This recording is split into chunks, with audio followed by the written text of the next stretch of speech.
బతికింది సరైంది కాదేమో, నటిస్తున్నానేమో, నేను నటిస్తూ కూడా బాగా బతుకుతున్నాను అనుకుంటున్నానేమో, లేదా మా చర్చిలో పాస్టర్ గారు చెప్పింది, మా సంఘం చేసేది, మేము చేసే ఈ సిద్ధాంతాలు ఏవి బైబిల్ చెప్పలేదేమో, మరి నేను పుసుక్కును చచ్చిపోయి నరకానికి పోతే, నరకానికి పోయాక గెళ్ళాలాట చింతపిక్కలాట ఆడేటప్పుడు తూచ్ అనగానే మళ్ళీ వెనక్కి చెప్పాలి అంతటా వస్తారమ్మా. కుందుళ్ళాట ఆడేటప్పుడు చిన్నపిల్లలు ఏం చేస్తారమ్మా? అమ్మ ఏం చేస్తారు? గిళ్ళాలాట వేస్తే ఏం చేస్తారు చెప్పండి? తప్పుగా పడింది అనుకోండి, వాళ్ళు తీసుకునే లోపు తూచ్ అంటే మళ్ళీ ఆడడానికి అవకాశం ఇస్తారు కదండి. ఇలా తూచ్ అన్న వాళ్ళు ఎంతమంది చెప్పండి? తూచ్ అంటే తెలిసిన వాళ్ళు చెప్పండి కనీసం. తూచ్ అంటే పరిచయం ఉందమ్మా? వాళ్ళిద్దరికే పరిచయం ఉంది, మీరు అనలా కదా. తూచ్ మీరు అన్నారు, నాకు తెలుసు. తూచ్ అని నరకానికి పోయి అటు చుట్టూ చూసుకొని, ఇదేందబ్బా పొరపాటున ఏదో ప్లేస్కి మనల్ని పంపించాడు యేసయ్య, ఫోన్ చేసి ప్రభువా అడ్రస్ మారింది, నేను చిన్నప్పటి నుంచి అనుకున్నది ఇది కాదు, నేను ఏదేదో బంగారపు కొండలు అన్నాడు మా మాస్టర్ గారు.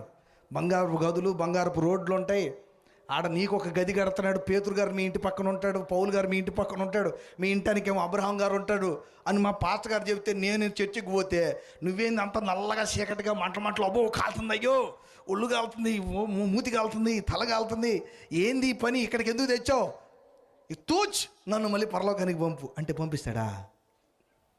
కళ్ళు మూసుకోండి, ప్రార్థన చేసుకుందాం. కళ్ళు మూసుకోండి. ఇప్పుడు తూచ్ అని ఎంతమంది అంటారు? చిన్న ప్రార్థన చేస్తాను. ప్రియులైన మిత్రులారా, నువ్వు మతంలో బతుకుతున్నావా, రాజ్యంలో బతుకుతున్నావా? ఆచారబద్ధమైన ఏ సంఘమైనా కానీ, ఏ డినామినేషన్ అయినా కానీ, నువ్వు మనిషిగా యేసయ్య ఈ భూమి మీద బ్రతికినట్టుగా కులము, జాతి, స్థాయి, రోగం, రొప్పు, అధికారం, నీతి, నేను మంచోణ్ణి, నేను నీతిమంతుణ్ణి, నేను పరిశుద్ధుణ్ణి, నేను మతానికి చెందినవాడిని, నేను మతాధిపతిని అనే గర్వం లేకుండా, ఎవడవైనా సరే, ఏ స్థాయిలో ఉన్నా సరే నేను ప్రేమించాలి. ప్రియనా సహోదరులారా, యేసు క్రీస్తును గురించిన విశ్వాస విషయంలో మొమాటము గలవారమై ఉండక, ఆయన విషయమై మొమాటము లేని వారిగా బ్రతకాలి. నీ దగ్గరికి డబ్బున్నవాడు, మంచి వస్త్రాలు కట్టుకున్నవాడు వచ్చి నిలబడితే, అయ్యా రండి వచ్చి కూర్చోండి అని చెప్తావు. మురికిగా పేదవాడు, ఏమి లేనివాడు వస్తే, ఏ దరిద్రుడా దూరంగా వెళ్ళి కూర్చోమంటావు. మనసులో భేదాలు పెట్టుకొని, మనుషుల్లో విభేదాలు పెట్టుకొని తారతమ్యాలు చూసే నువ్వు వేషధారివి కాదా? ప్రేమించడం అని ఒకే మాటలో ధర్మశాస్త్రం ఇమిడి లేదా? ప్రియ దేవుని బిడ్డ, నీ బ్రతుకు ఎక్కడి వరకు వెళ్తుందో ఆలోచించు ఒక్కసారి. మతంలోనా, దేవుని రాజ్యంలోనా? మతంలోనా, దేవుని రాజ్యంలోనా? ఒకవేళ నువ్వు మతంలో బ్రతికితే, నువ్వు ఆదివారం చర్చికి వెళ్తావు, చక్కగా ప్రార్థన చేసుకుంటావు, మా సంఘంలో చెప్పిన పద్ధతుల ప్రకారం కూర్చోవడం, లేవడం, నిలబడడం, ప్రార్థించడం, పాట పాడడం అని వాటిని క్రమం తప్పకుండా చేస్తావు, పరలోకం వస్తుందని భ్రమలో బ్రతుకుతావు. కానీ నువ్వు రాజ్యంలో ఉంటే యేసయ్య ప్రేమించినట్టు ప్రేమిస్తావు. బలహీనుల కోసం, దుఃఖముగా భరితులైన వారి కోసం, దీనుల కోసం వెతుక్కుంటూ వెళ్ళి యేసయ్య ప్రేమ చూపిస్తావు, దీనులను ఆదరిస్తావు. నీ జేబులో ఉన్న సంపాదనతో, నీకున్న ఆయుష్తో, నీకున్న సమయంతో అనేక మంది జీవితాలని బాగు చేస్తావు, అనేక బ్రతుకుల్ని, కుటుంబాల్ని నిలబెడతావు.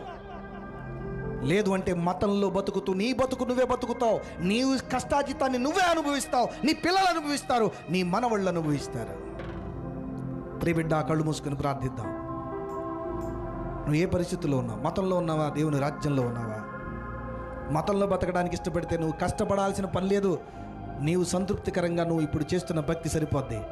కానీ దేవుని రాజ్యంలో బతికితేనే నువ్వు పరలోకానికి వెళ్తావు. ఇదిగో మార్పు నొంది చిన్నబిడ్డల వంటి వారు కాకపోతే వారు దేవుని రాజ్యంలోకి ప్రవేశించలేరు. చిన్నపిల్లల వలె కనికరం, చిన్నపిల్లల వలె క్షమించే మనస్సు, చిన్నపిల్లల వలె క్షమాపణ అడిగే మనస్సు, చిన్నపిల్లల వలె ప్రేమించే మనసు నీకు ఉండాలి. చిన్నపిల్లల వలె పంచే మనసు నీకు ఉండాలి. చిన్నపిల్లల వలె తగ్గించుకునే మనసు ఉండాలి.